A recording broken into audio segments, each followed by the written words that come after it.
Question है लोकायुक्त उप Lokayukta. Okay, solution देखेंगे हम।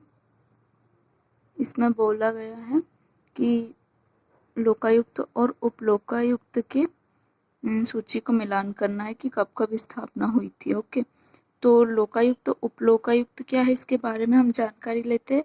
भारतीय राज्यों में एक भ्रष्टाचार विरोधी प्राधिकरण या लोकपाल संस्था है जिसकी स्थापना लोक सेवकों के द्वारा भ्रष्टाचार के कुप्रशासन के आरोप की जांच करने के लिए की गई थी। भारत में प्रत्येक राज्य ने लोकायुक्त और उप लोकायुक्त के दायरे, शक्ति और अधिकार क्षेत्र को परिभाषित करने के लिए उप लोकायुक्त और उप लोकायुक्त अधिनियम पारित किया था।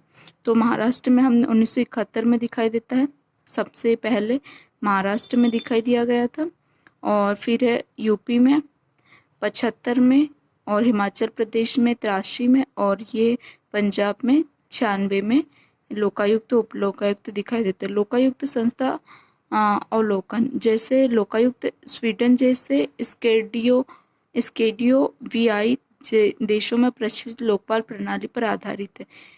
स्वीडन जैसे देशों में लोकायुक्त प्रचलित था, जिसमें संस्था का उद्देश्य था कि भ्रष्टाचार, भाई भतीजाचार या अधिकार के दुरुपयोग की शिकायतों का समाधान करने के लिए सरकार में जवाबदेही और पारदर्शिता को सुनिश्चित करना था। ओके, इसमें बोला गया लोकायुक्त आमतौर पर राज्य स्तरीय लोक सेवकों पर ध्यान केंद्रित करता है, जबकि लोकायुक्त अधिक स्थानीयकृत स्तरों पर शिकायतों को संभालता है। ओके, तो यहाँ लोकायुक्त और लोकायुक्त के बारे में बताया गया। केंद्र, विधान और राज्य लोकपाल और लोकायुक्त अधिनियम 2013 में आया था। ओके, भारतीय संसद द्वारा केंद्रीय स्तर पर लोकपाल की स्थापना की थी और राज्य स्तर पर लोकायुक्त की। तो लोकपाल हमें कहाँ केंद्रीय स्तर पर, लोकायुक्त हमें राज्यों में स्थापित दिखाई देता है। राज्यों को अपने लोकायुक्त कानूनों के डिजाइन करने की स्वायत्ता है, जिससे राज्य की शक्तियों को और अधिकार क्षेत्र में भिन्नता है। फिर कर्नाटक में उल्लेखनीय लोकायुक्त, जिसमें कर्नाटक में सबसे अधिक सक्रिय लोकायुक्त में से एक, जिसे न्यायमूर्ति संतोष हेगड़े के तहत भ्रष्टाचार से निपटने के लिए महत्वपूर्ण उपलब्धि हासिल की थी।